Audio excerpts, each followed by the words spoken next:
Oh,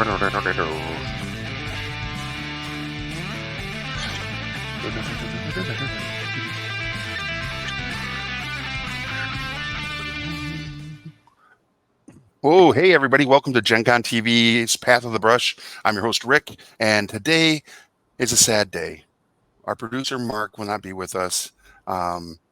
So let's all give a shout out to Mark. A few seconds. I'm just kidding. Come on up, Will.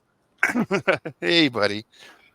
But welcome to Path of the Brush. This is a program here on Gen Con TV where we sometimes paint miniatures. Well, most of the time we're painting miniatures and doing other things with miniatures, and sometimes do interviews with industry professionals. But tonight, I think, Will, you're going to be painting, right? Indeed. And I'm going to be doing some modifications to the beautiful Beholder here that I've been working on for we're doing an in-store event competition for Free RPG Day. So everybody who participated got a Beholder, and they had the month basically to put it together and paint it and do any modifications they wanted to it. So this is all part of the hobby of painting as well, is modification or kit bashing your models. And what we're going to be using today is this product called Green Stuff, right? It's a 2-part epoxy that once you do, great, the whole like Ziploc bag, yellow and blue make green, and green means it's sealed. Right? Oh, So what we do is with the 2-part epoxy here, you're just gonna mix it together until it turns green, right? And sometimes you have to use a little bit of water to keep it moist and pliable. So we're just going to do that, and it's going to be really exciting. I remember the first time I ever used Green Stuff. And there's some advice that I got after the fact that I want to share to everybody before I explain what I did with the first time I did Green Stuff. But whenever you use it, the amount that you need to use, you take that amount that you think you need to use and cut it in half, and then you cut that in half. Oh, and wow. Then you're probably there. Nice. Just want to say hi to Monty's Mania for joining us. Welcome. Hello. We appreciate you joining us today. One of the things we're going to do today too is, if you're watching and you aren't following people in the chat, maybe give them a follow, right? Or especially give us a follow here at Gen Con TV by hitting that heart or that bell, so that you get notifications whenever Gen Con TV goes live. Because though we are a very fun program on the channel, we are not the only fun program. There's some amazing content creators, and we'll talk about more of that later in the episode. So stick around. But yeah, so we're also, between now and Gen Con, going to be doing strictly miniatures that you can use for Dungeons and Dragons, and talking about our experiences with the game and the hobby. And we might even have a guest on, a pretty important guest as we get closer to Gen Con. So all guests are really important, but this one is specifically pretty important. Kind of a big deal.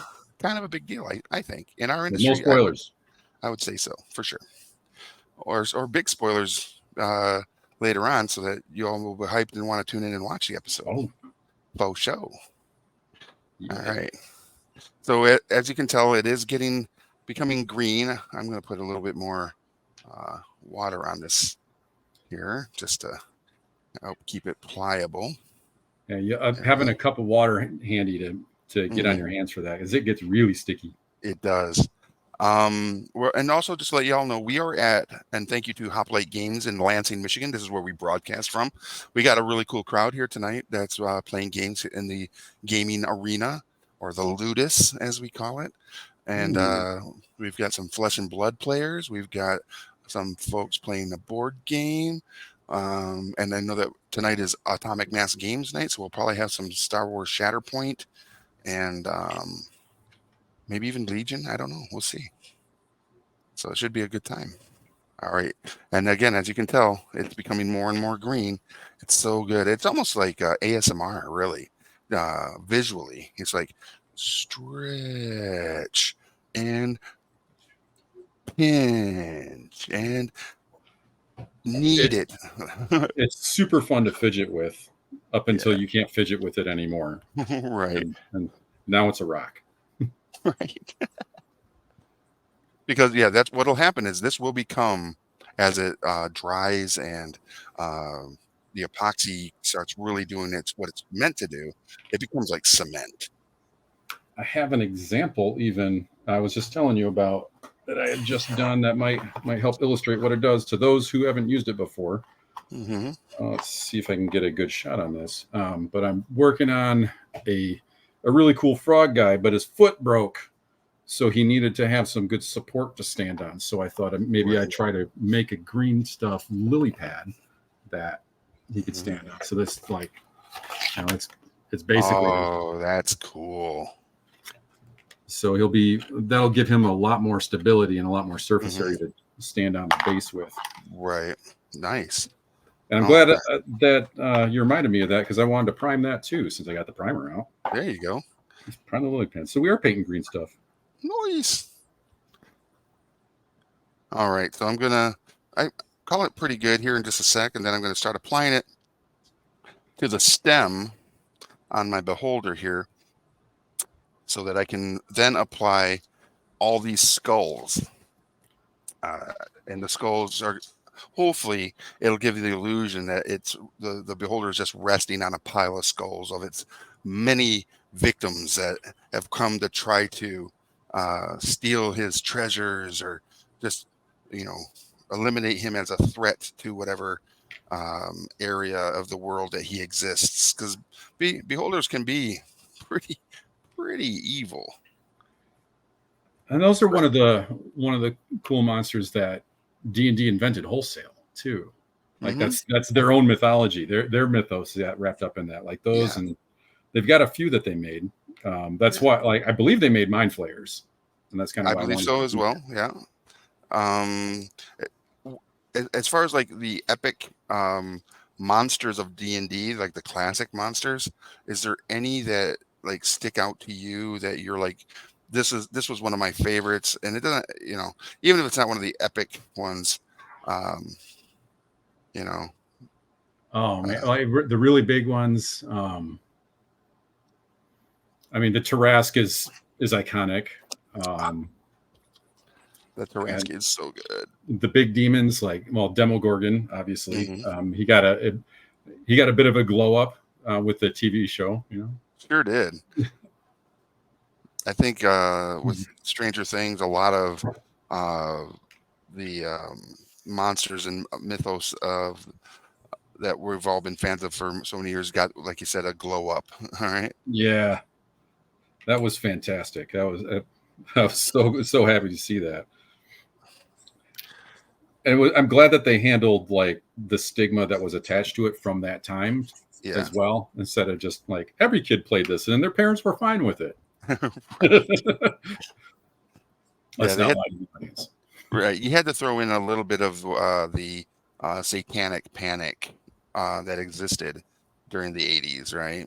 Yeah, Um, especially after the Tom Hanks movie came out and kind of just inspired the satanic panic to get a little bit more flame to the fire or whatever, fan to the fire.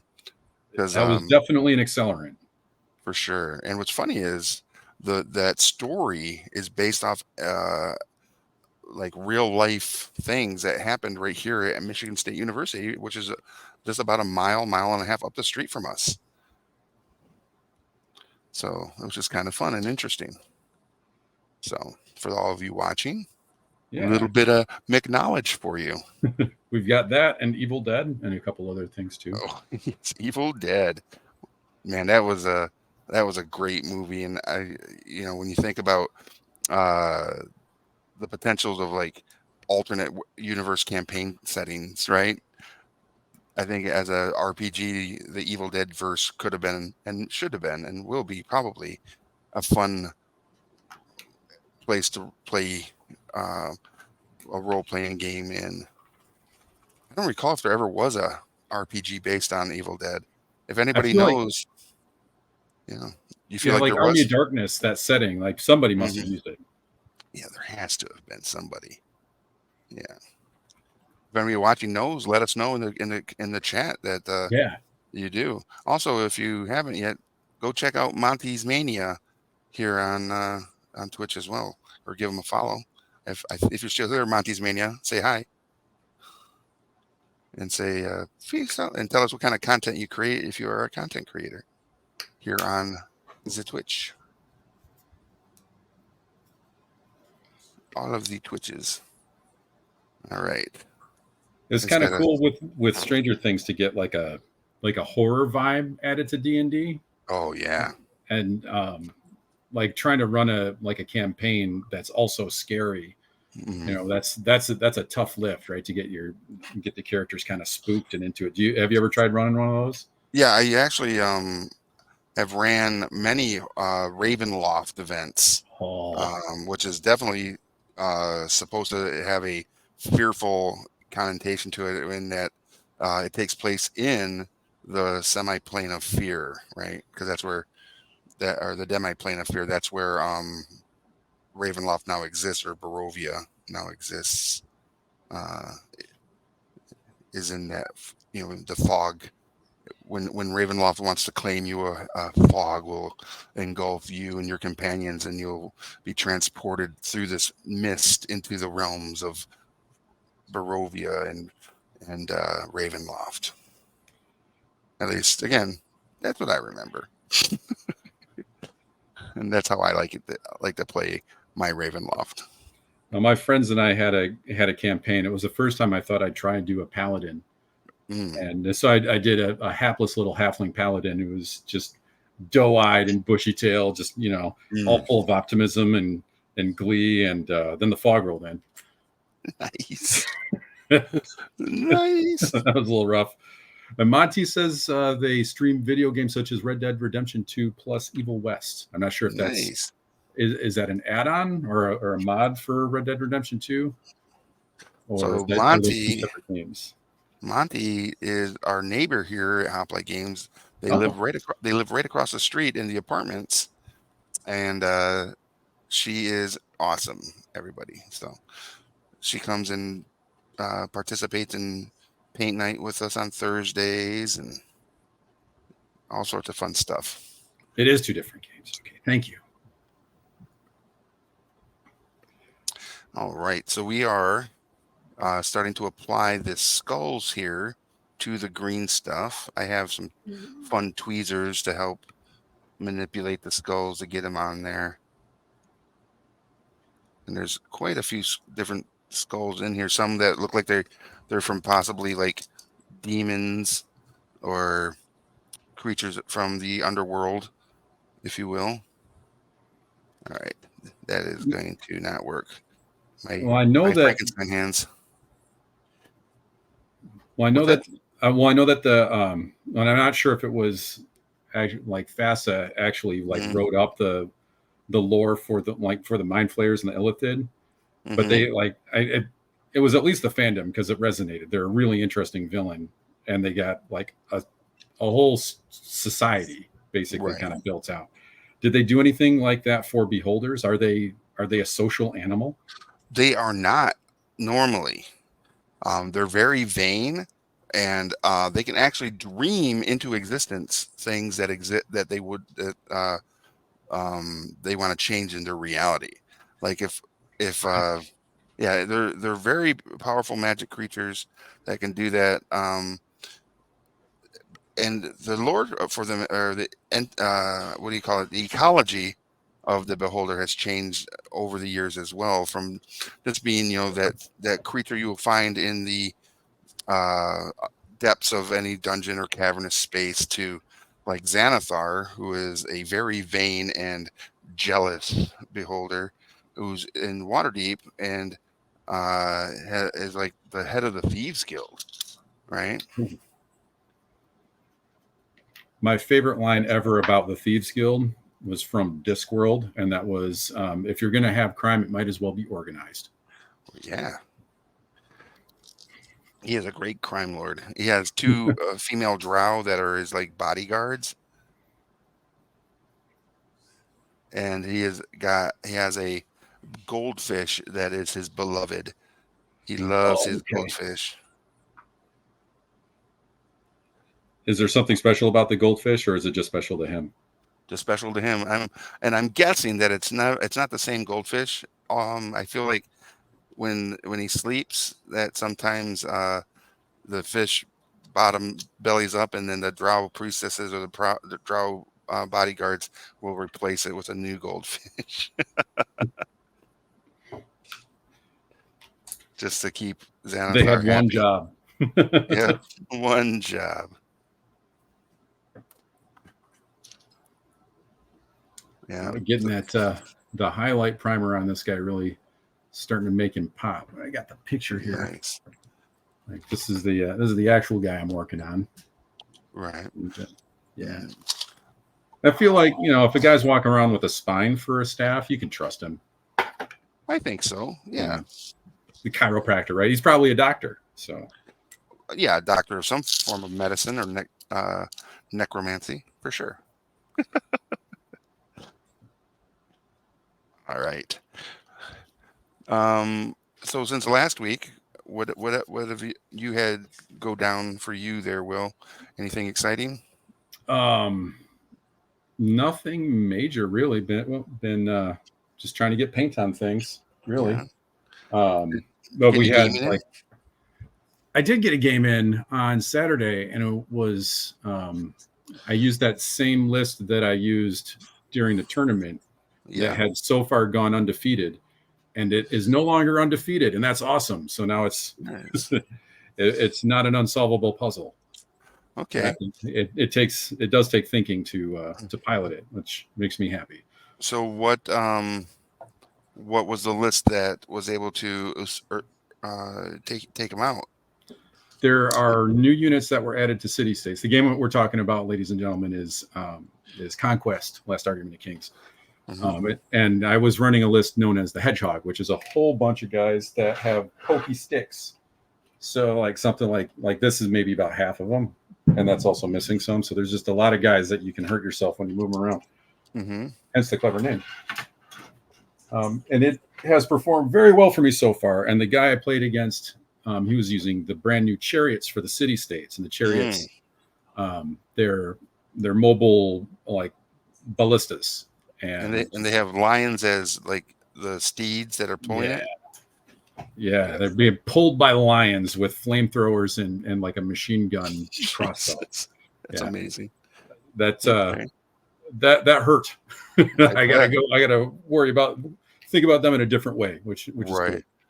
Nice. Very cool. Yeah, I think he's going to have 4 more chariots added to his list. Yeah, he wanted 6 total. Yeah, we have 4 that got delivered today. So our Conquest delivery showed up. Oh, nice. Yeah. Well, half of it. We'll probably get the other box tomorrow. Oh man, that was a big one. Yeah. It was a big order. Very nice stuff. And you had a pretty big weekend. I did. I went to Virginia. My youngest son graduated high school and is now out of school. He's 18. He's ready to go on and take on the world. He's got a plan, and I'm really excited to see how that all plays out for him.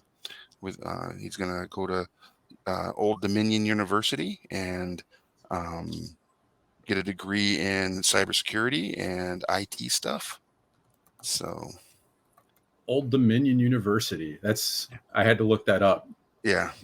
So that is in Virginia. Yeah. That's such a cool, like that, the Old Dominion. Mm-hmm. I saw that on trucks when I was commuting back and forth to work for a long time. And now that's actually one of the armies in Conquest, but right. The Old Dominion college. Right. It's just evocative. What did they do at the Old Dominion? Yeah, and the Old Dominion University is actually a really nice school. It's a well-known school at least in on the East Coast and in Virginia, for sure. So I don't know what it's how long it's been around or whatever, but I'm guessing a long time. Hence the Yeah. clever name. Yeah. But yeah, we're looking forward to seeing all the great things he's got ahead of him in his future. So it's going to be really cool. Cybersecurity, as someone in the biz, professionally, Hmm. that's only going to get more important, and it's only going to there's a rubber meets the road difficulty to that job because you're Hmm. trying to make systems secure for humans. Right. So that's From AI and other humans. right. Yeah. And there's the tools that we have available. There's only so much we can do to protect against social engineering. Hmm. I could back in the day, like any IT person knows that they could probably walk around their office and lift up a keyboard and find a sticky note with a password. So like protecting against that kind of simple thing is Right. far more difficult than like intrusion protection and so on. Okay.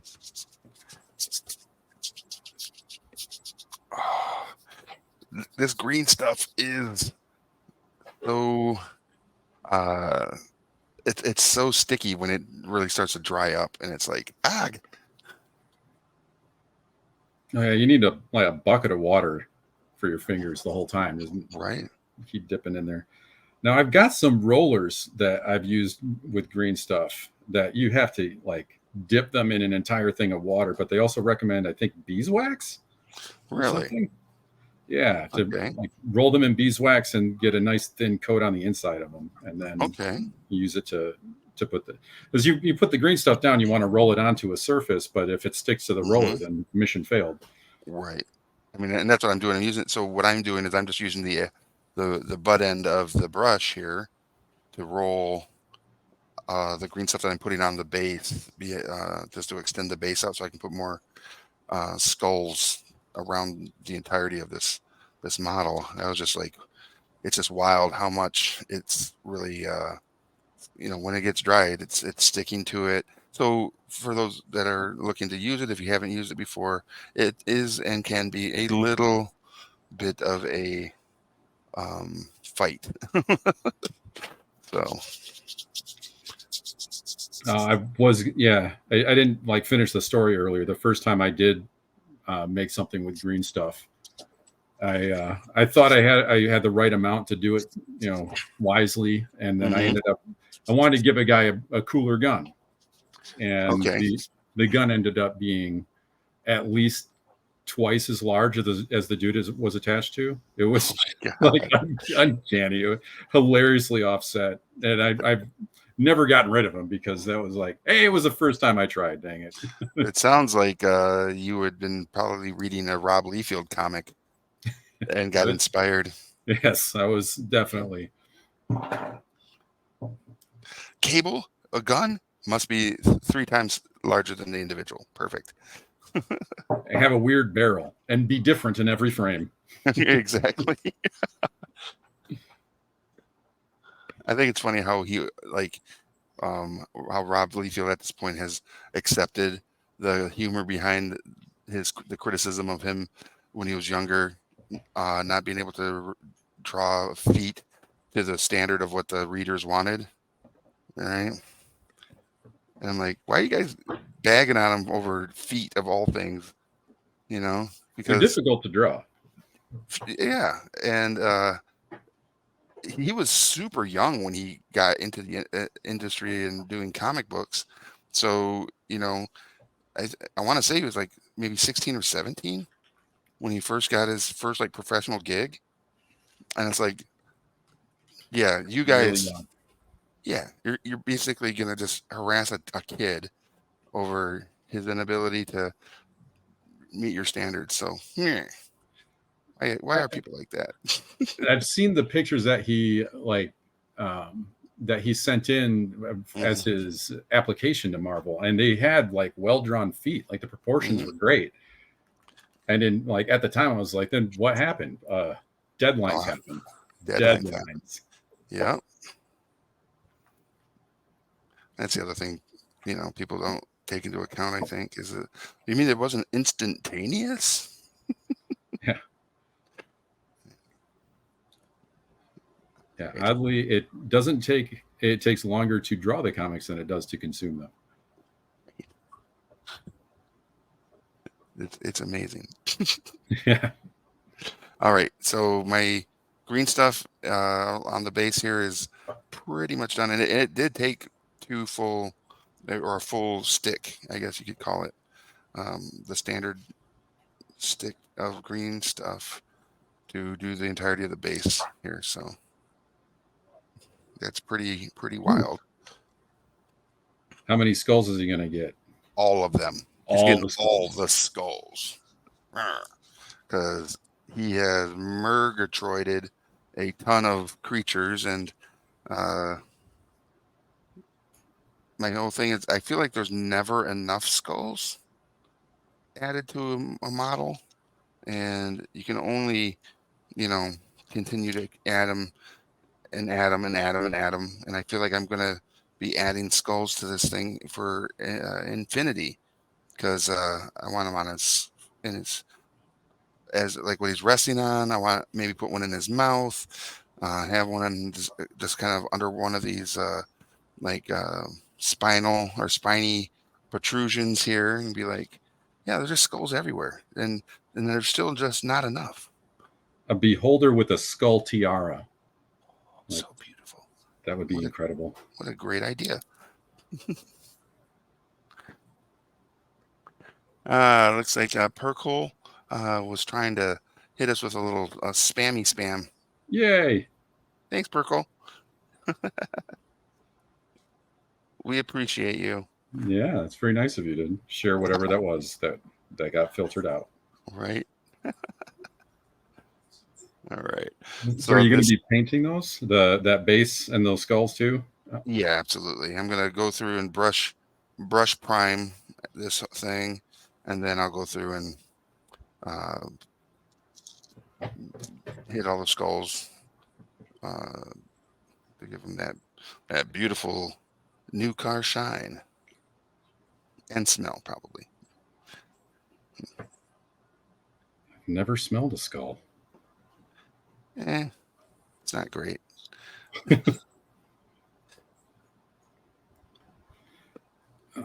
So We'll have did to you? change that. What was that? We'll have to change that. We'll have to change your not having smelled the new skull smell. Oh, and it's not the same as a baby smell, I'm No, sure. God, no. So how was your Father's Day? It was fine. I was in the air most of it, flying back from Virginia. Um, I flew Delta, but it was great. I got back and then I basically hung out at the store till late into the night because it was Sunday and I wanted to watch the new House of Dragons series.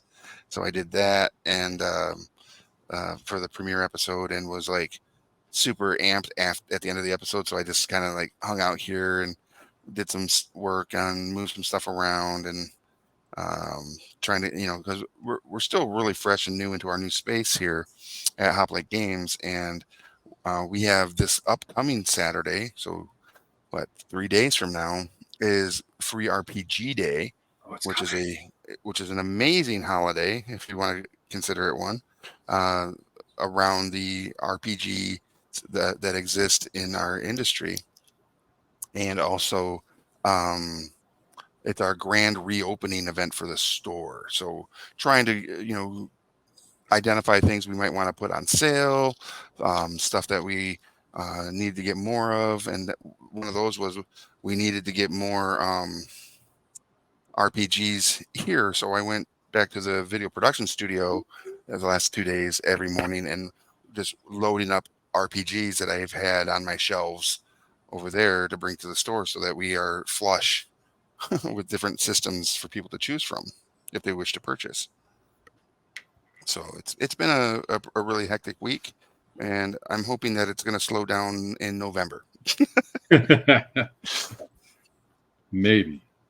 Yeah, because between now and November, there's something amazing going on every month, right? So, and some months have multiple amazing events. So, And then in November, everybody starts giving you leftover turkey, which is an amazing event. what is an amazing event? It's crazy how amazing that can be. All right, I think this is looking really weird. The skulls on here. Once it gets fleshed out, let me solo that. Let's get in there. Yeah, well, once it gets fleshed out, it probably won't look so lopsided. But there's a lot of skulls. Yeah. Awesome. Yeah, it's good. And there's still so many more in here. I'm hoping actually that I have enough. So, which I think I do. I think we have plenty here. But yeah, it's going to look pretty wild when it's all said and done. You just run around and ask your neighbors, like, may I borrow a couple of skulls? A couple skulls, please. Well, so it's kind of funny is the skulls are from Games Workshop. They have a literal box that's just called skulls. So you can get all these different skulls that you can put on your minis to modify them. Because again, miniatures like this, there's never enough skulls. And so I had to, we didn't have any here at the store. So I asked my buddy Jeff, who you know, obviously, if he had any. He's like, yep, I got some. And so he brought them in last night for me. And here we are. It'll be funny if I have to like reach out and go, does anybody else have any skulls? Because I need more skulls.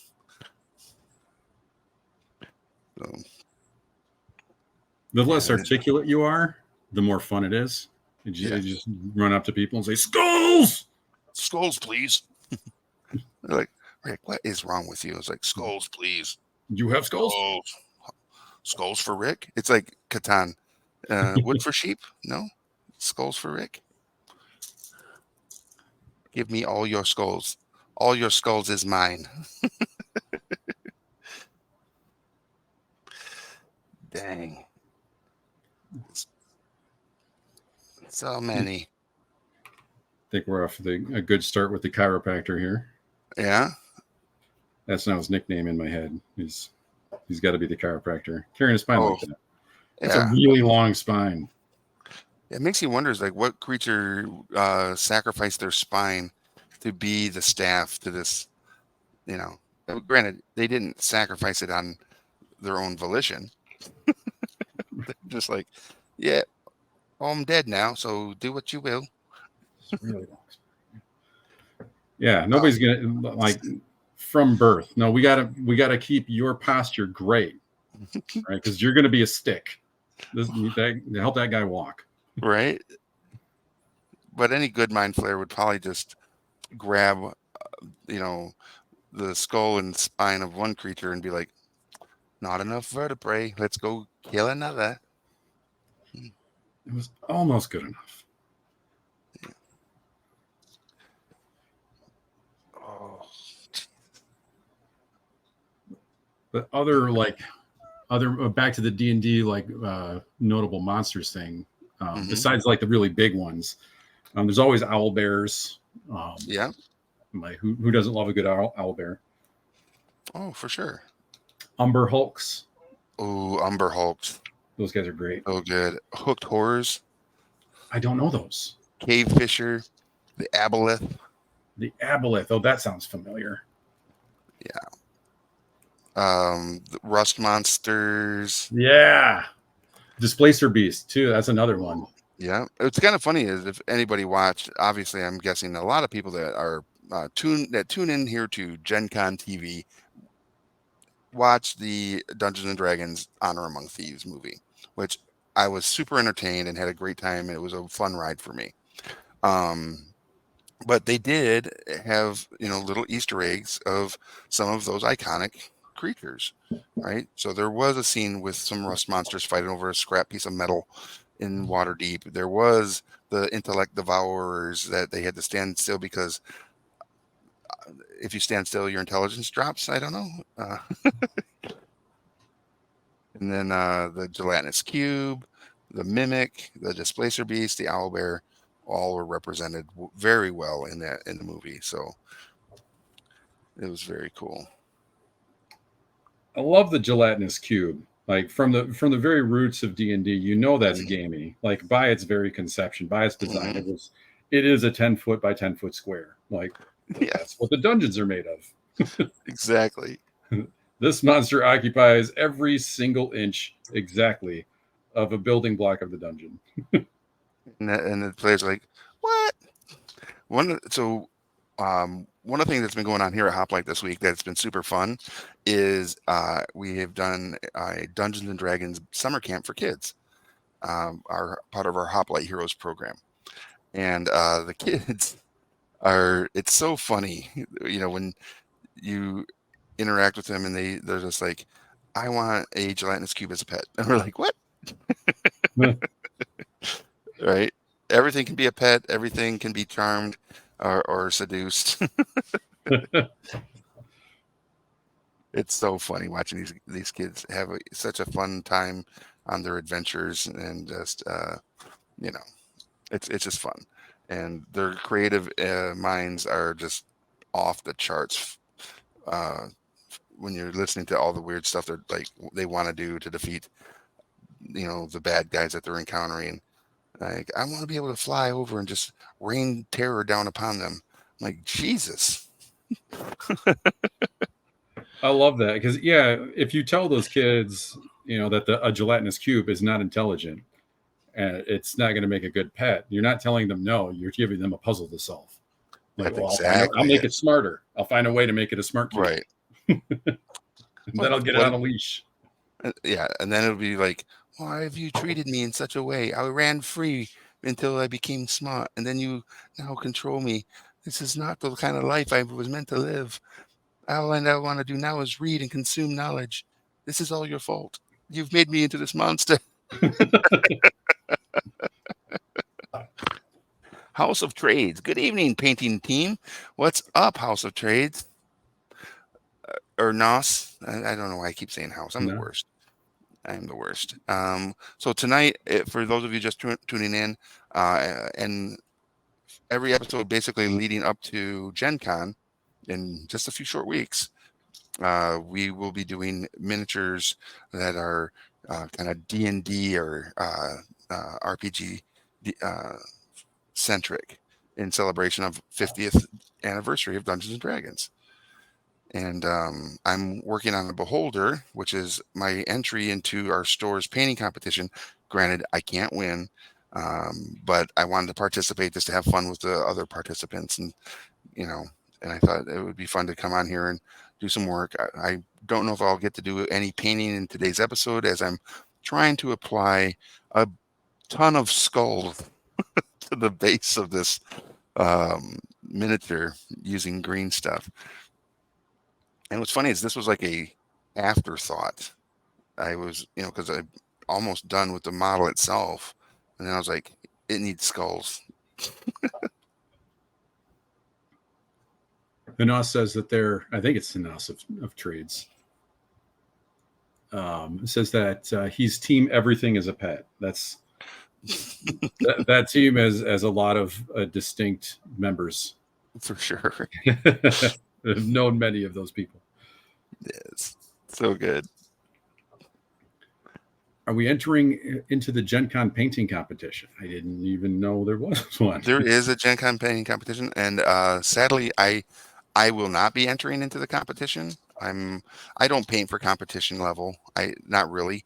I paint for table ready. So if it looks good at 3 feet away, I am happy with my miniature. And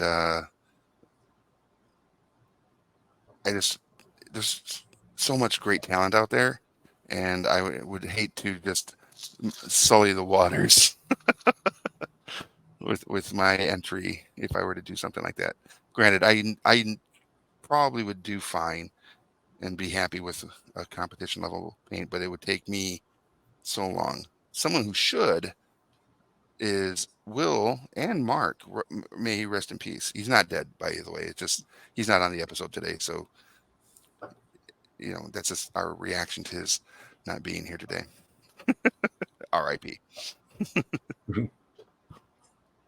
Yeah, when he gets back, everybody treat him like a ghost.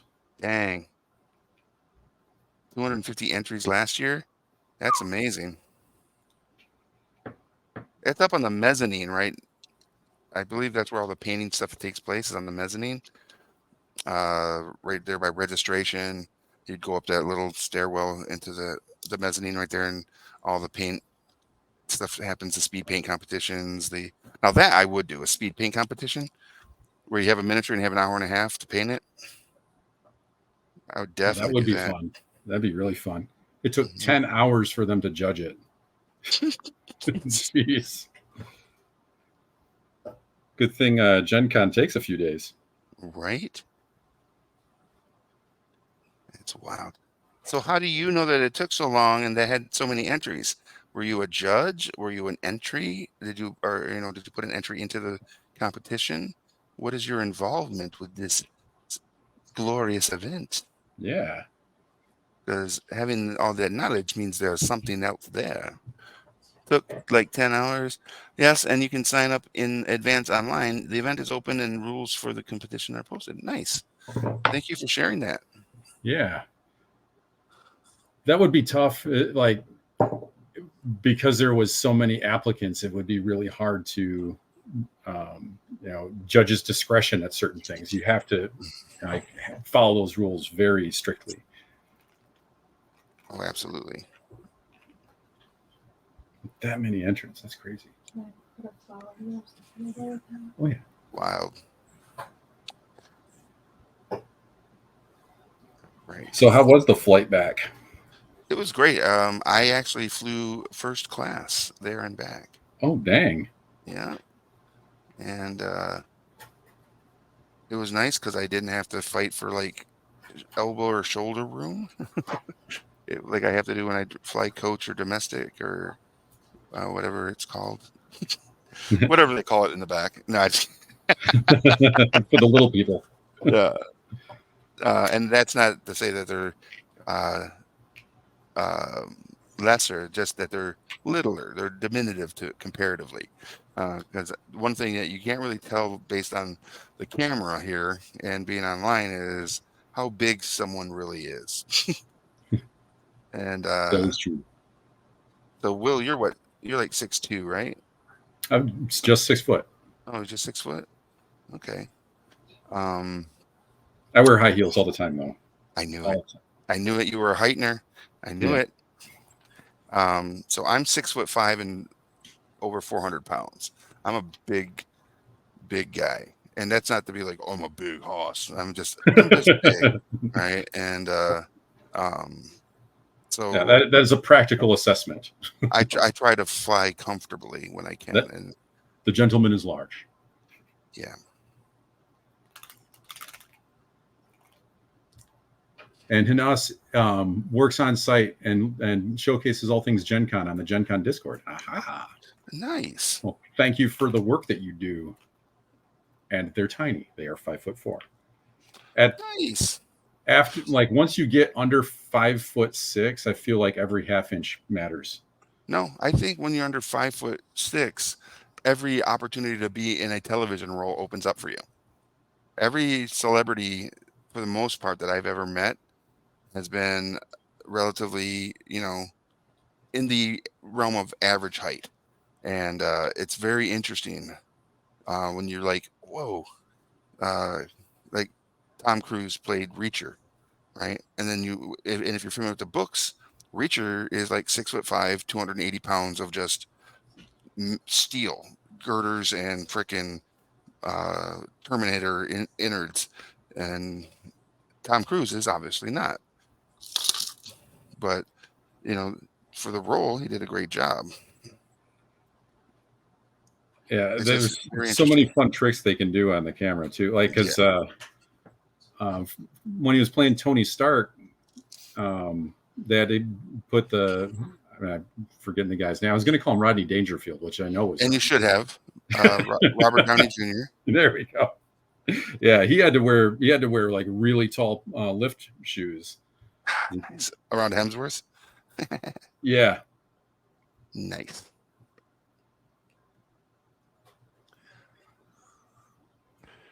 yeah, you'd never Well, know if Monty, you. you are a shorty, but you're an adorable shorty, and we adore you.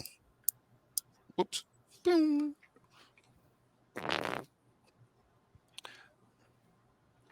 Hopefully you'll be into paint tomorrow night for paint night here at Hoplite, which is one of my favorite days of the week here at the store.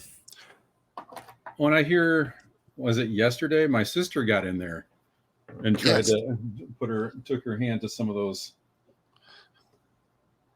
The miniatures? Yeah, hopefully I can get her out there again soon. Yeah, she was awesome. Yeah, I won't tell her that. That's a brother and sister thing, right? And I was like, no, she's not. To her face. Behind the scenes, yeah, she's great. I love her to death. She's a wonderful person.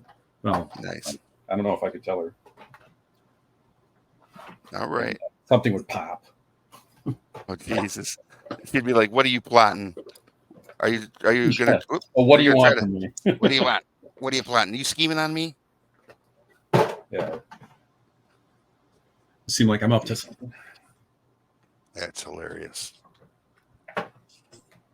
All right. Oh, there it is. Oh. These intellect devourers. I can't help. That's a brain dog. Hey, what's up, Captain Geek? That Marine was a great guy, but I was super glad that he was on our side. What was this? I have met a couple of those, and when we're super nice, even if scary at my height, they were. Okay, if you have ever been in the Gen Con Discord, I'm the one tagged AI Mod. Nice. I am in the Gen Con Discord. I think I'm Tabletop Santa in there. Oh, earlier, Captain Geek said that he remembered seeing a U.S. Marine one time who looked like a mountain. I have no doubt. Those are some big dudes. Sometimes. It was funny when I was stationed with the Marines when I was in the military, because I was a medic, Navy corpsman, and spent a lot of my time with the Marines. Every unit I was in, 112, 212, 13, and 2nd Light Armored Reconnaissance, I was the biggest guy in the battalion by a lot. But though that was young Rick, when I was a much younger man.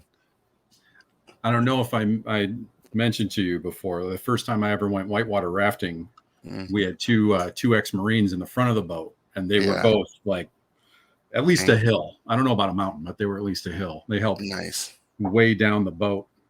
That was our guide was in hog heaven because of that. He was so nice. That's amazing. Yeah, he deflated the boat so that he could hit the bumps better, and then he would get launched from when we hit the bumps. He would just steer us right into the worst of it because he knew those guys could handle it. And then when the boat came down, he would fly. He was tiny. He was probably 5'3". He was just a little twig of a man, and the boat was like a trampoline. It threw him in the air, and he would just howl. Nice. They want to know what your shirt says, Will. Oh, it is the Millennium Falcon, unit YT492727Z, the Corellian Engineering Corporation. Oh, very nice. I want to ask Nas and Captain, are either of you watching The Acolyte right now? And if so, are you caught up? I don't want to put any spoilers out there, but I just want to say the final, and if you've already watched it, you'll know what I mean. The final 2 minutes of the episode. I know, right? What? I know, right? How's that fair? How is that fair? Gotta wait till Tuesday. I mean, come on. What a cliffhanger to throw us on, too. It's like, what? Fastest hunk of junk in the galaxy. Nice. It'll make 0.3 past light speed. What? That's inappropriate. Right. So what I'm doing with these skulls to kind of get them positioned proper or how I kind of want them, is I'm literally putting the prongs to the tweezers here in the eye sockets, so I can kind of guide them in to where I want them. It's pretty funny, I think. Like, come here, eye sockets. Let me put you in here. in my head, I'm still trying to work out like the scenario that makes a beholder have a tiara made out of skulls. Like, do I they almost have? kind of want to put like this one skull right here as like a crown point on his head, right? Like, he really earned that one. Yeah. Yeah, but do they have like? Did he host his own beauty pageant and just ate everybody else, and that's how he made the tiara? Ooh, ooh. It's like I'm the Lord of Skulls. If they're so vain, that makes perfect sense. Yep. I put this one skull on and I thought that looked amazing. Then I I bet they realized I think that needed song is more. about them. Oh yeah, they are definitely feeling that. The song. Have you guys seen Honor Among Thieves? Absolutely. Yes, sir. We Yes, yeah, we talked about it just a little bit ago. yes, sir. Indoor About the madam. iconic monsters that were shown in the show. I What feel like was the your? owlbear stole the show, though. Oh It's yeah. so good. What was the character's name? The druid. Um, that's the only thing that sucks for me is I can never remember the characters' names outside of Kennick or the um, the Thayan Paladin. The other ones are just I don't know why. It's not that they're forgettable. It's just I can't remember them. I'm not cheating. Uh, Doric. I'm not Doric. cheating. I'm not There looking we it go. up. Perfect.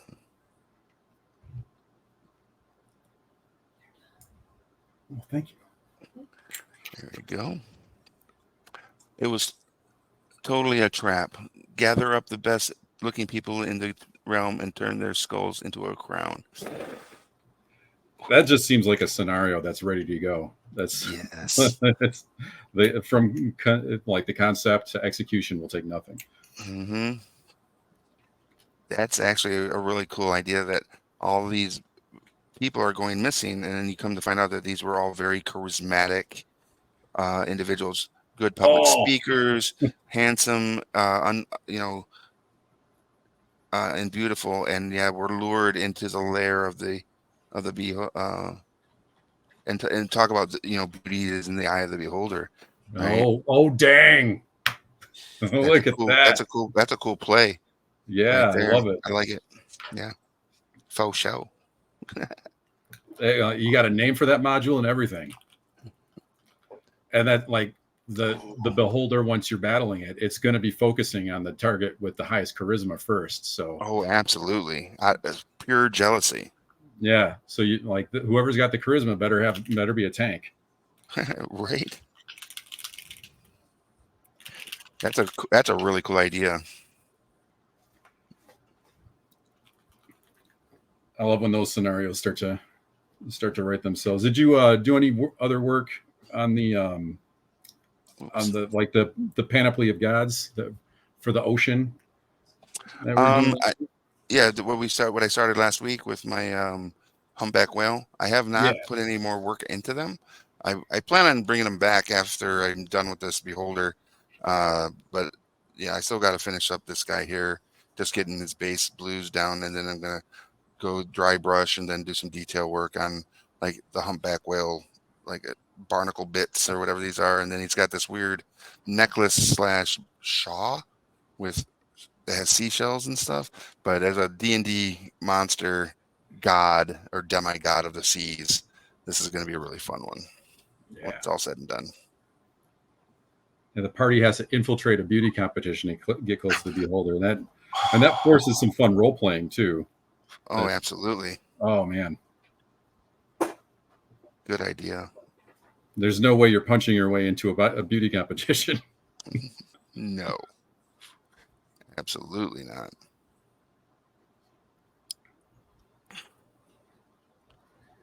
Oh, and it would be funny is based on again who has the highest charisma becomes a like surprise entrant, and then now they have to do all the things right that you would do in a beauty contest, like Talent show. a talent show, a armored catwalk, all sorts of weird, just weird stuff. that a fantasy beauty pageant might consist of. What so with that, what would be something that everybody watching, what would be a beauty pageant competition that would have potentially existed in a fantasy D&D realm like setting, besides just a talent exposition or piece? There's got to be more.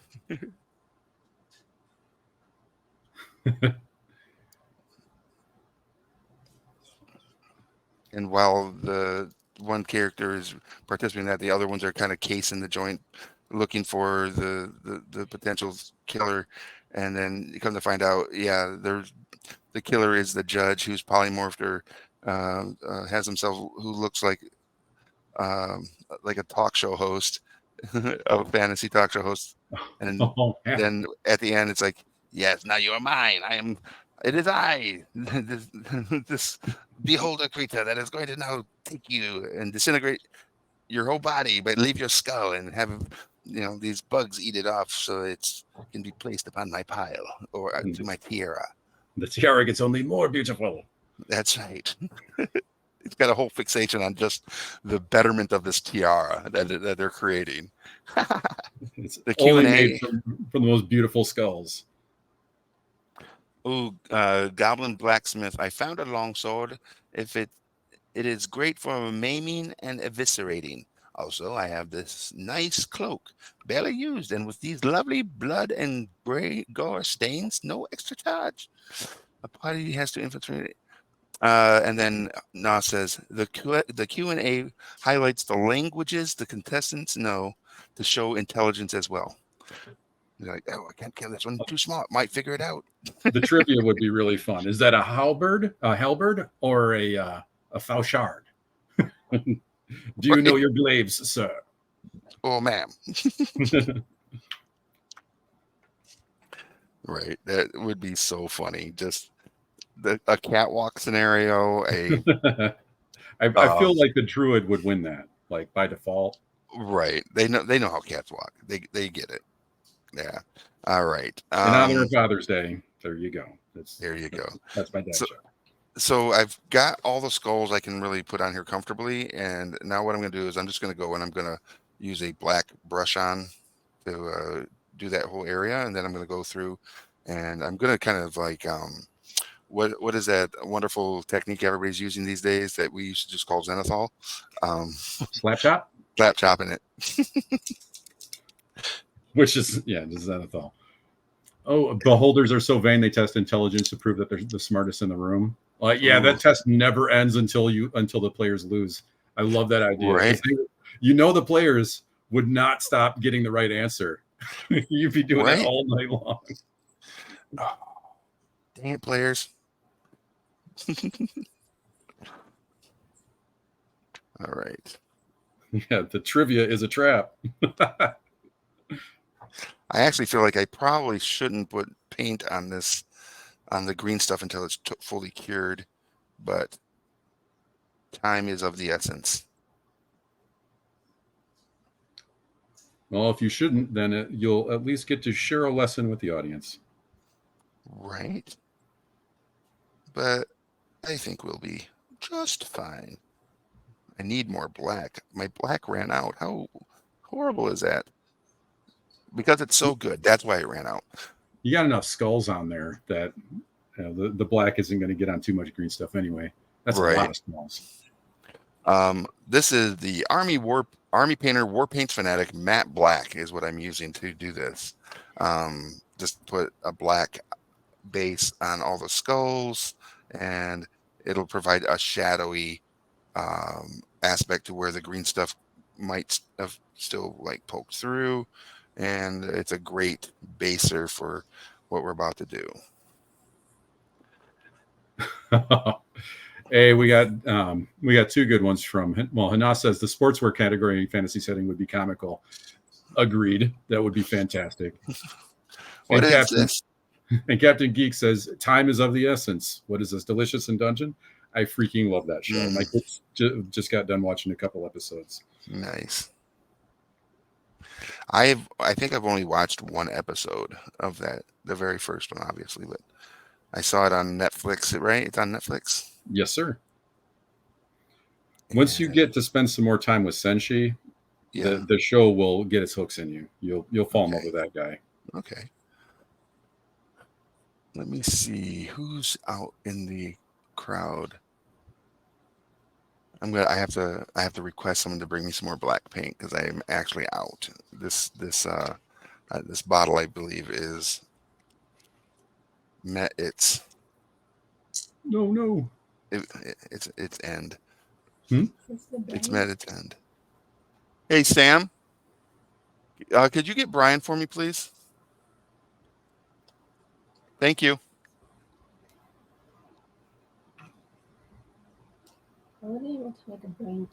All right. There was a little bit more I could squeeze out of that bottle, but it is now complete and done. So, ooh, it's 8 o'clock. Reminds What? me, How'd yeah, that it's a happen? wonderful time.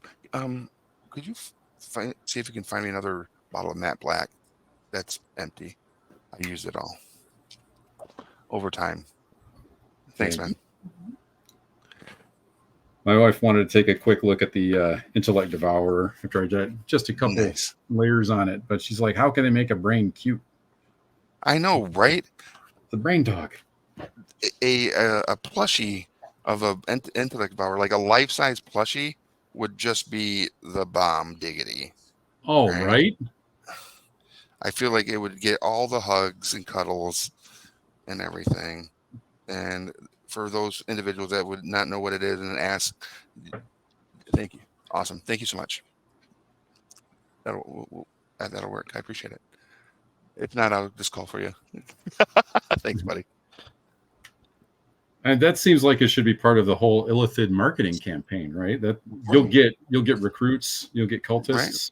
They just want to hug the puppy. Yeah, for sure. Well, what I thought would be super funny about it is, um, with that plushie, like I said, if someone comes in and uninitiated and they're like, "Oh, what's that?" and you're like, "You don't know what this is?" Oh, obviously you wouldn't because it only is attracted to things of high intelligence. So, and then you're like, "How dare you?" Nos Play the has whole. stress balls that are brain shaped. Mhm. Squishy the brains. Oh wow, Nightbot's up and running. It says celebrate Pride Month 2024 with Sarah Moore as she runs a special charity one-shot of Thirsty Sword Lesbians Saturday, June 22nd, free RPG day at 10 a.m. Pacific. Donations open now. Awesome. Sarah is an amazing GM. They ran a game of the excellence that I was in, and it was a wonderful time. Just the best. I want to play more games with Sarah. It's nice to get a signal boost for a friend.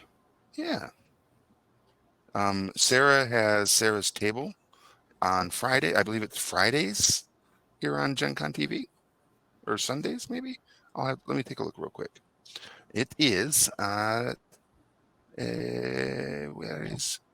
did my oh, oh no. It's if Sarah, if you're rolling on the Nightbot and can get into or in the chat, let us know what day is your regularly scheduled content here on Gen Con TV, so everybody can get like what. Nos says they have an odd day job with the brain shaped stress balls. What? If it makes you feel better, my buddy, he tends to help people, like he fixes their phones, and whenever he's done fixing their phones, he leaves a brain shaped paperweight right next to it, and like he tells everybody, your phone is next to the brain. Nice. Dang. That almost seems like a backhanded compliment. Kind of, yeah. Hmm. I'll have to ask him if that's the intent. Is he here in Michigan? He's my neighbor. Oh, he's okay. my buddy. We've been best friends for 30 odd years, and we also work together. That's amazing. All right. Regular schedule for Sarah is Friday at 5 p.m. Pacific. Yeah, that is right. Very nice. I thought it was Friday. I don't feel like we have a regularly scheduled content on the on Saturdays or Sundays, just Monday through Friday. And there's a lot of great content. So we should probably, it is 8, just after 8. So we can probably talk a little bit about that kind of fun stuff. Yeah. So Monday you have Peter versus the Machine, where he takes on different games. And one of his favorites that I've noticed is Civilization. I think Civ 4 is like the one he's passionate about right now. Um, and then there's a Vampire the Masquerade game. There is shoot, because I can't scroll down. I think I left my mouse out at the register, like a crazy person. So uh, there's also Table Takes on Fridays, where it's kind of like industry news. And they talk about all the things going on in industry. What are some cool Kickstarters going on? All sorts of fun stuff. Um, On there, it has and Sarah's table at 5. yeah, Right after that. nice. And what was so obviously Wednesdays is us here for Path of the Brush, and right after that will be Actor Roki, which is a very interesting and fun take on taking a D&D campaign and then turn it into like a theater-esque reenactment scenario, which is kind of neat. I've actually seen it filmed at like Gary Con and at Gamehole Con, which is really fun. And Tuesdays, I believe, is the Vampire the Masquerade event. Tuesdays. Yeah, Indie by Night. Indie The by Masquerade in Indianapolis. Nice. And what is on Thursdays? Thursdays is Blood on the Clock Tower and Roll with Rem Alternus. Rem. Yes. Rem, as many of you probably know, is also head of marketing for Catalyst Game Labs. Oh. Yeah. And that's why you might see a lot of Shadowrun or Battletech content in their stuff. But Rem's Roll with Rem's Rem Alternus is, I believe, more like a talk show situation. It doesn't have much else besides what time it's on. Okay. The times I've seen it, it came across more like a talk show when I'm able to watch. But after those shout outs, it is kind of like the whole shout out o'clock, isn't it? We're just about there. Are we almost there? I think so. Like 808. 808. That's crazy. If it's the whole shout out time, then we should probably just do this. Just like to show everybody how important this individual is to me. Because did you know that this person right here in the center, saved our timeline? In 1994, a runaway planet collided between the Earth and Moon, unleashing cosmic destruction, casting mankind into ruin, right? Just destroying mankind's civilization. But 2,000 years later, on an alternate timeline, this individual will break their bonds and fight for freedom with his companion Ukla the Mock and Princess Ariel. And this is an individual who, with his courage and strength and his fabulous sun sword here, will save the day in this strange new world of science, savagery, and super sorcery, something like that. Yeah, that's Thundar the Barbarian for everybody out there. So we should all give thanks to him. Not that it's a cult, but maybe. I love Thundar. Is the first step of that you might be in a cult is going around and saying that you're not? Probably. The first sign? Yeah, it's the cult of Thundar. It's like, join us. Or else. Or else what? Or else you won't be a part of the fun group. We go bowling every Thursday. We meet for a book club every Friday. Except the third Thursday. He's got to pick up his kids. It'd be like an Ace. What is it? The Venture Brothers kind of villain. Hey, Captain Geek, he's in it. He's joining the Cult of Thunder. He says that's the only cult that he would consider joining. Or they would Nice. consider joining. And then we have Thunder appreciation shout outs, every day at 4. Whether, there's others around to hear it, we just give thanks to Thunder for saving our timeline or his own timeline, and we just reap the benefits of it in some capacity. I don't know how it works. Somebody's got to recognize him. Right. Well, I think a fun way you could do that and make it funny is, thank you for giving us He-Man, Thunder. As the inspiration to an amazing character, He-Man, we give thanks to Thunder the Barbarian and to Jack Kirby, the artist behind the Barbarian. Yeah, he only made like all the characters. Right?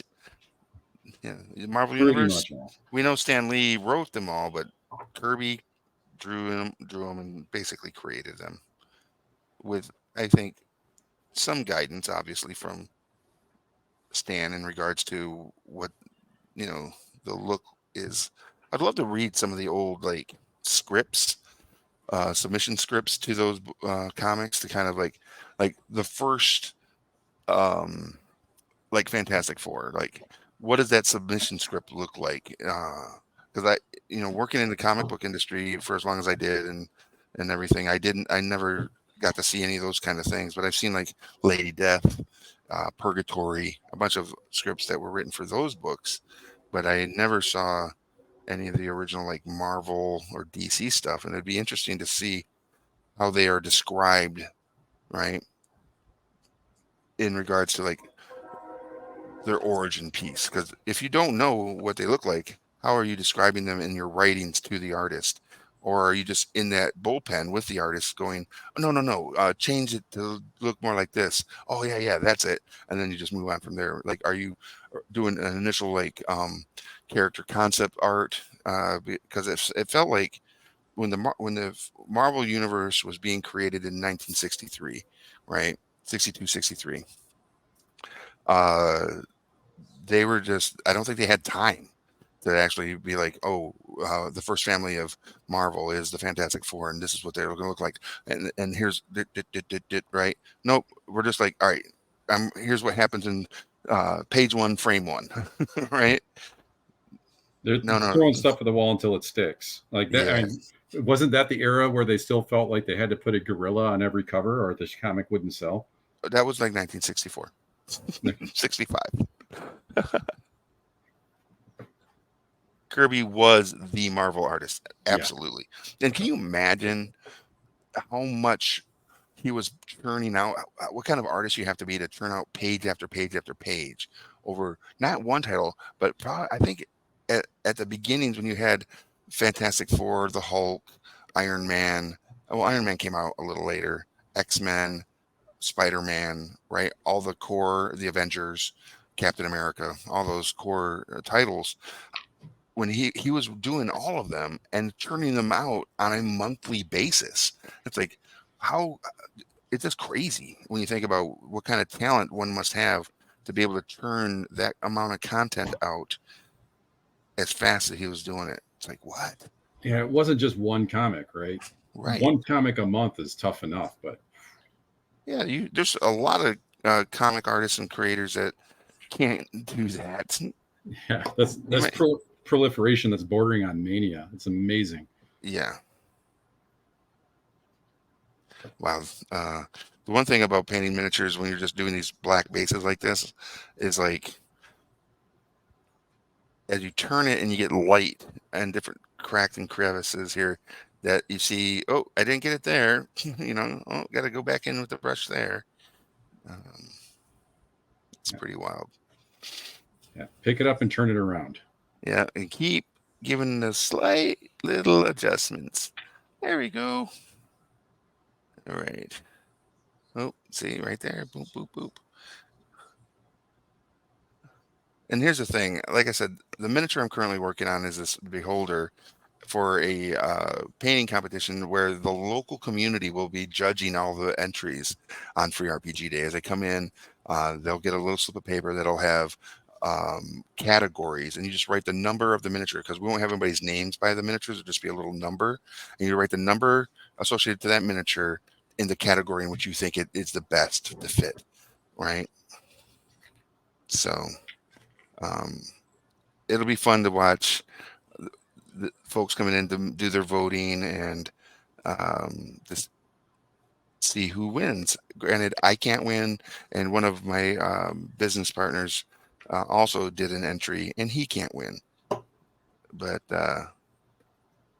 if we happen to win one of the categories, obviously we'll have bragging rights. We're like, I know you won the prize, but we all know who got the scariest model.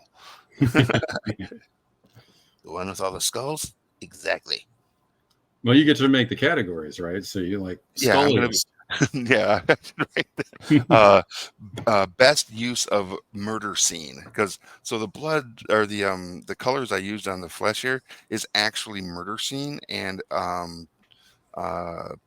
pure blood. Or I'm sorry, slaughter red.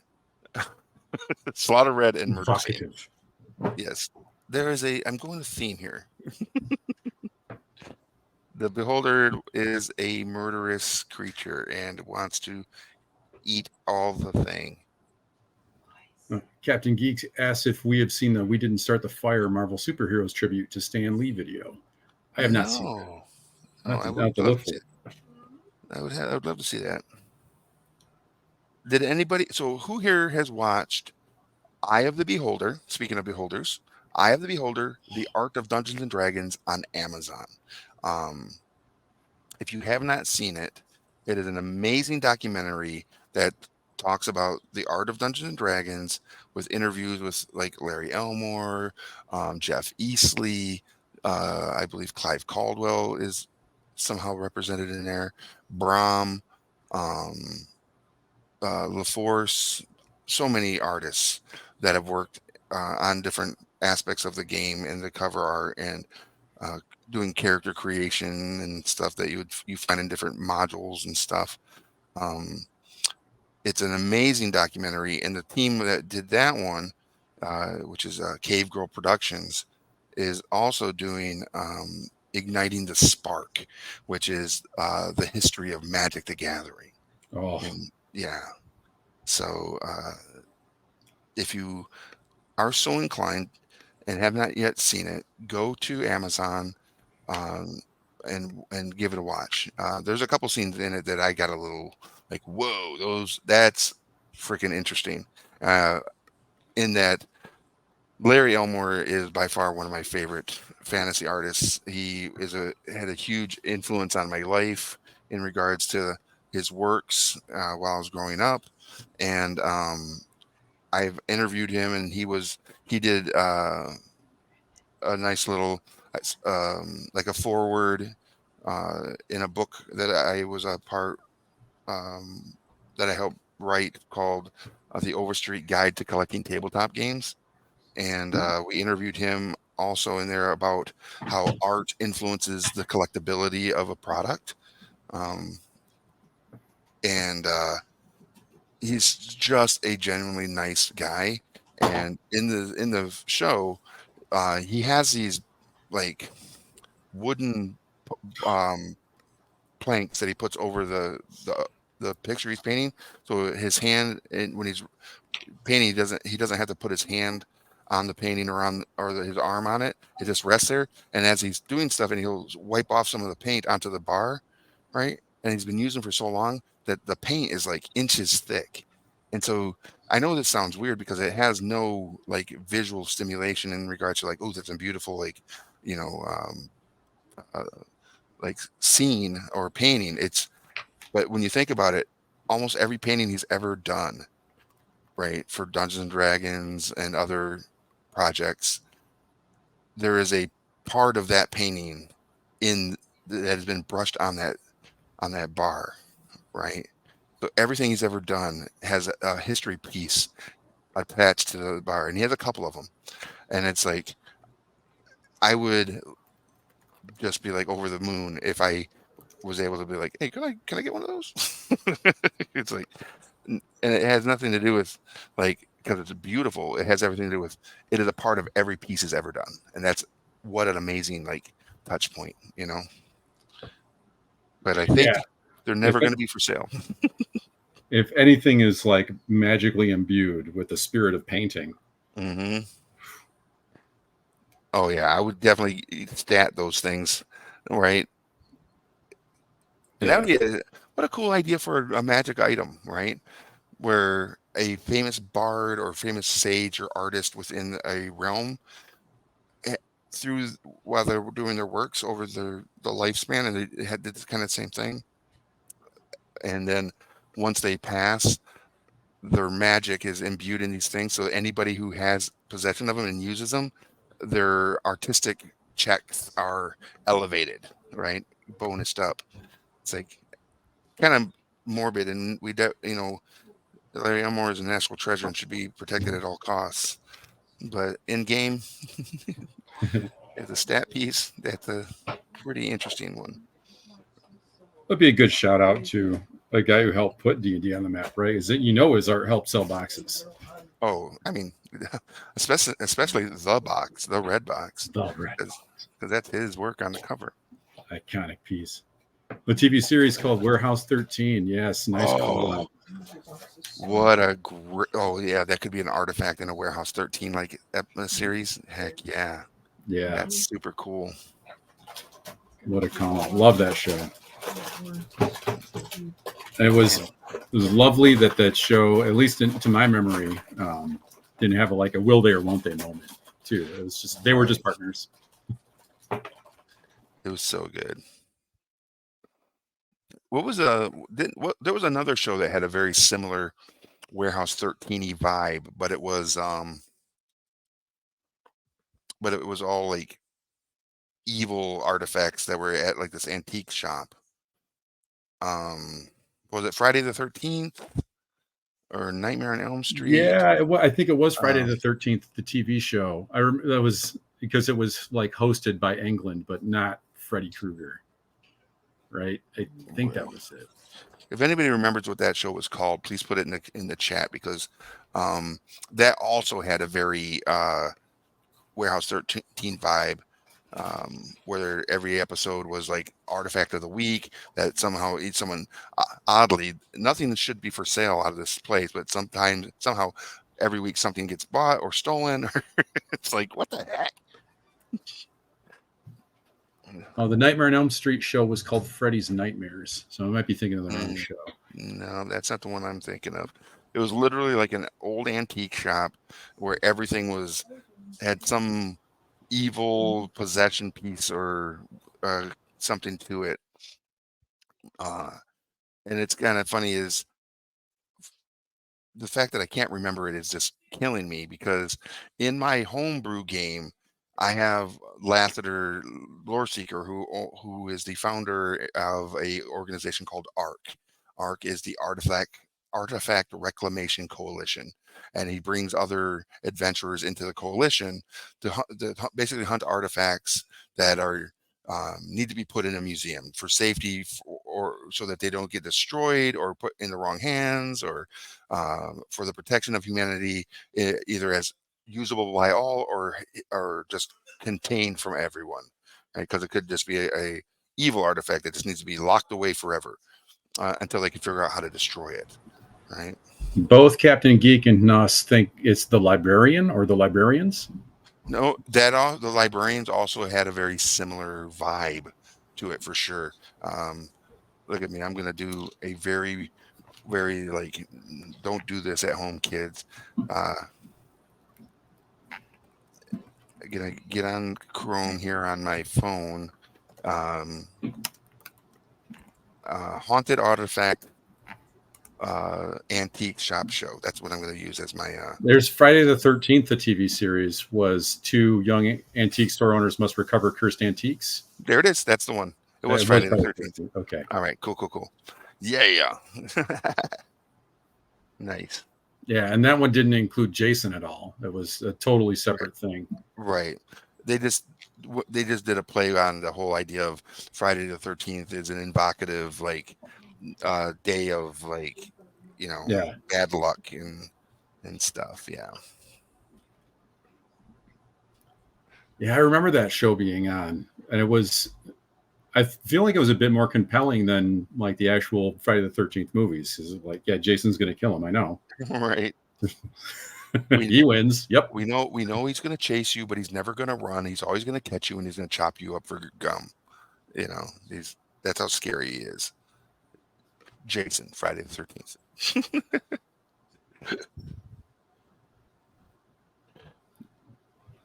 Yeah, I was super influenced by it. And you know that a lot of our favorite like campaign settings and campaign events or D&D modules are influenced by things that others have written that we can easily go, ooh, I could make that a part of a campaign, or this could be a fun one shot that has the same kind of fun flow to it, right? And of course, that show was a big influence to my ARC group organization, and they're kind of like also between the ARC and the Stormcrest and the Feld's Guardians. Those are kind of like my Harpers, right, in my realm. Those are the three, and many of them are members of all three of those organizations. So I'm trying to think like Stormcrest, ARC, and Feld's Guardians. That you know, what if someone is a member of all three? What is there a Illuminati status that they get or something? I don't know. But the ARC, so Lassiter has his oddities shops, like a chain. Think like a Woolworth type chain department stores, but they're just oddities. So some of them are there to kind of like, as you go into shop, there's items that will tell him who is there to do good or do harm or whatever. And he has these magical braziers that as you get closer to him, they change color. The flames change color to represent the potential alignment or intentions of the individual that is within a certain amount of room from the brazier, right? So there's those. But what's funny is there's one in every major city, a Lassiter's Oddities, and every time you go there as a player, oddly Lassiter is there, even if you saw him like months ago in a port city in the far south, and you went to his shop. Oh, hey, Lassiter, this is your shop. Yeah, this is my shop. And then you're in high north near the glacier city, and it's like you go in, it's like Lassiter. Oh, hey, it's good to see you again. What are you doing here? Oh, this is one of my shops. And it's like, how did you get here? Ah, this way or that. He just always is at it in his shops, and it's kind of a fun little twist. And that's one of the things I think is great about the game of Dungeons and Dragons is that you have the capacity to create these fun little stories and sub stories and characters that help drive the players in different directions or give them access or opportunity to different things that they may not be able to get in a more strict like line of play, I guess you could say. Before we get derailed again, though, we should probably do shout outs to the sponsors. Hey, good call, Will. Thank you for bringing it up. So big shout out to Gen Con TV for allowing us, Will and I, and RIP Mark, to do all the things we do here on Gen Con TV with Path of the Brush. So thank you. And if you have not done so yet, for all of you watching, hit the heart, hit the bell, so that you are following and get notifications whenever Gen Con Live or Gen Con TV goes live, with all the different programming throughout the week. Because you're going to find a program that is absolutely one that you're going to want to watch. And for those of you that like to watch us, I am so thankful. And thanks. And then a big shout out to the Army Painter, the makers of Warpaint Fanatic, and also to Speed Paints 2.0. We're a big fan of their product, and they're one of our sponsors. Thank you to the Army Painter. Go give them a follow. And if you aren't using them, you need to add them to your toolbox. There's some amazing paints and effects and so much great stuff in their line to add to your toolbox. Also to Game Envy, the makers of the Hobby Handle, also the makers of the Phalanx Synth brushes that we use here on the show. And I actually have something new that I'm using today that is a Game Envy piece. This is a dry brush board. I plan on using it probably in the next episode because I'll be doing some dry brushing on some of the creatures. And what you do with that is you take your dry brush, you hit your paint, and then there's some ridges on the board here. So as you are wiping off the excess paint on here to get it to a almost perfectly dry state before you do the dry brush application. And I've never used one of these boards before, so I wanted to give it a shot. I've heard some really good things about how they actually absorb better off the brush, the paint, thus helping get it to a drier state for dry brushing faster. So I'm excited to do that. And then also to tabletopgurus.com. If you go check that website out, it is a news site that shows a bunch of fun stuff from the industry. And that is headed up by Mark, our other producer here on Path of the Brush. And another thing that Game Envy makes, it's super cool, is these collapsible water cups for painting. One of the things, besides being collapsible and easily portable for all of you mobile painters, is it has these like little ridges on there. So when you're done or in between brushes, and because you never let your brush stay in the water, right? Because it'll curl. And so you just lay it on top there, and it is safe and wonderful. So His little ridges help you twist it into a good point too. Those are really easy. Yes. Good call, Will. Good call. So all sorts of cool stuff. Captain Geek says that they thought that Phantasm was really scary. Agreed. That, if I remember right, the Phantasm movie had the flying Cuisinart, or I think that's what they called it. Was that flying thing that had like all the knife blades on it and just right? The 2 silver spheres and the 1 golden one. Right. Yeah. And then, the tall man. The tall man? That was the guy who owned the spheres. Oh, okay. And then Captain Geek says, my favorite DM story is the time that a player asked me for a custom deity. I had concerns, but still asked the player what sort of deity that he wanted. And they replied, Randy Savage, the Macho Man. I immediately approved this request. I mean, it's so funny. It's like in every character I've ever seen Randy Macho Man Savage play, he's still just Randy Macho Man Savage. If you remember in the first Spider-Man movie with Tobey Maguire, when he goes and does the wrestling to win the money, right? So he can get the car or whatever. And he's in there and it's like Randy Savage is Bonesaw. And it's like, are you ready? Bonesaw's ready. And then it's like, that's just Macho Man Randy Savage being Macho Man. But it was so good. That's intimidating, right? And what a great wrestling name. Bonesaw is ready. So good. I feel like I should make a new paladin, and now I have a god for that paladin. Macho Man. Yeah. Oh yeah, brother. Yeah, it's like, and the wonderful thing about Macho Man, which as a deity, what would his sphere of like influence be? Is he the god of war? Is he the god of showmanship? Right? Because the best showman in the ring is I, Macho Man. And the way his hands are always like, oh yeah. He's always had his hands up in his face doing his thing. And so is he the god of showmanship? And who knows? So what was Captain? What was Macho Man Randy Savage the deity of in his sphere of influence? Please let us know. That's so good. He's the god of macho madness. The sky's the limit. Right. Oh yeah, I am the elder god, Macho Man Randy Savage, and all of my acolytes out there are just like, I'm not a good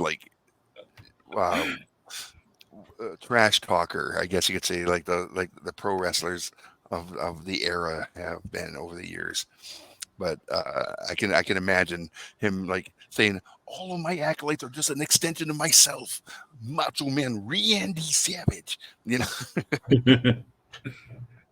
Captain Geek said he was the God of god of single single combat. combat and Ooh, Slim Jims. and Slim Jims. Nice. No, that dude could rock the mic. He Oh was yeah, really good at that.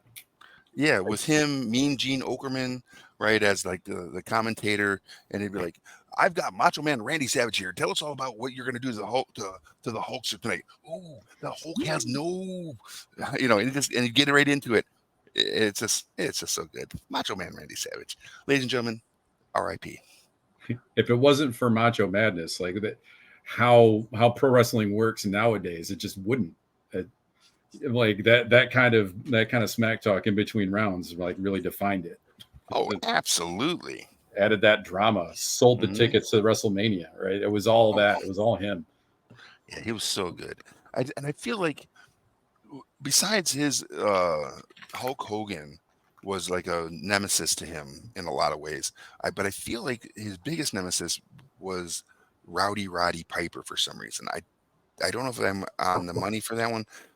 But if he was, let us know like who was Macho Man's main rivals in wrestling, right? A crippling addiction to no. No. Side effects from drug use. No. No, no, no, That no, wasn't no, it. no, that wasn't it. No, it's an enigma wrapped in a puzzle.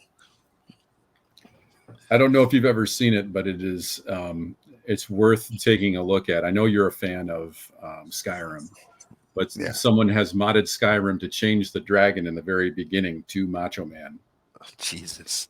And Hey, Captain Geek, thanks for joining us. Have a wonderful evening. We appreciated all your comments and stuff. yes, indeed. Thank you for hanging out with us.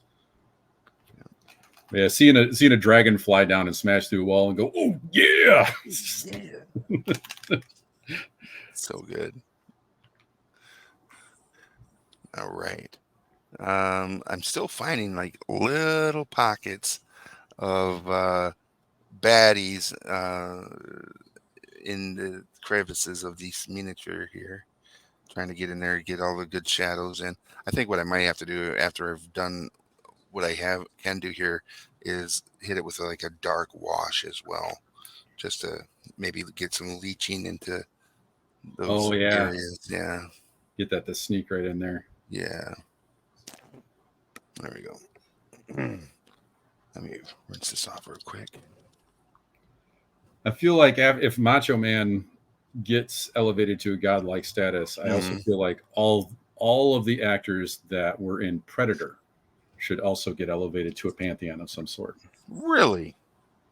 I mean, they all the guys in Predator ended up influencing American politics to a great degree. So it, like something happened there. That's true. That's an interesting take. That's a hot take, if you will. Maybe I just need to watch the movie again because it's fun. Well, I mean, the Governator, when Governator was doing his things, all the things were the best. Yeah. And then you had Jesse Ventura, who was the governor of Minnesota, was it? I think it was farther west. Montana? That sounds right. Okay. Yeah, so he was the governor of a state. Was it Carl Weathers?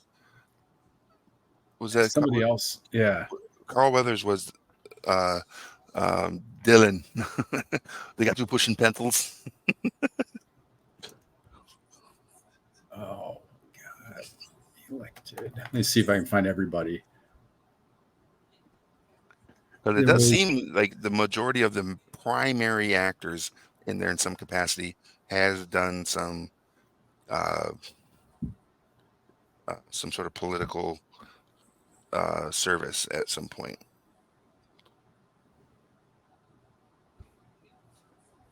All right. Carl Weathers got into something, and Sonny Landham. Sonny Landham was he the? Well, he didn't get elected for anything, but he tried. Oh, okay. At least he tried. Yeah. It's more than some others, All right. This is awesome. This is gonna. All right. So I know you can't really see it because of all the black on there, but Single it out. once it dries, this is gonna look really cool with all the skulls on there. Oh yeah, that looks way more like a throne. Yeah. Fleshing it out, that really helped. Yeah. So once I go through and do a dry brush over it with white, and then ivory, and then maybe some browns and stuff too to give it like some old bone look as well, I think it's gonna look really freaking sick. So it's super fun. All right, so we're coming to the end of our show, man. That's true. Crazy. Real quick on the subject of dry brushing, though, I was thinking if you use that dry brushing pad a lot, it could be your own Elmore elbow rest. Dang, you're not wrong. So here's what we should do for season 4, which will come. So we're currently in season 3 of Path of the Brush. In season 4, which will be right after Gen Con, once everybody comes back from a little bit of like a break, right? Because Gen Con's gonna, I think, put a lot of taxing on our souls in a good way. We'll be coming back for season 4, which will go from post Gen Con up till just before Christmas. And I'll try to use this in every episode, and then at the end we'll give it away. Hey, awesome. That'd be kind of fun. Yeah, and it'll be infused with 3 feet away magic. Yes, the 3 feet away magic will be infused in it, so everybody will be great at painting for 3 feet away, which everybody already is. I don't care who you are; you're already great at painting for 3 feet away. You just got to get there. So, yeah, that's our show today. Will, thank you so much for taking the reins on today's episode and doing all the things that you do. I actually think you should enter the painting competition for Gen Con. You should take a look and find out what all the details are for that and give it a shot, because you are good, man. You're really good. Well, thank you. I'll have to take a look. Yeah, we got some links posted even, or we got some tips from somebody earlier, right? That's right. Yeah. Nost, I think. Nost Trades. And we should get into Discord and find all that information. Get you an entry into that. But until that point, this has been Path of the Brush. I'm Rick. I'm Will. And we'll see you. Mark. Oh, right. God, you got me. Rest in peace, Mark. Until next time when he's back. So we'll see you at your friendly local game store.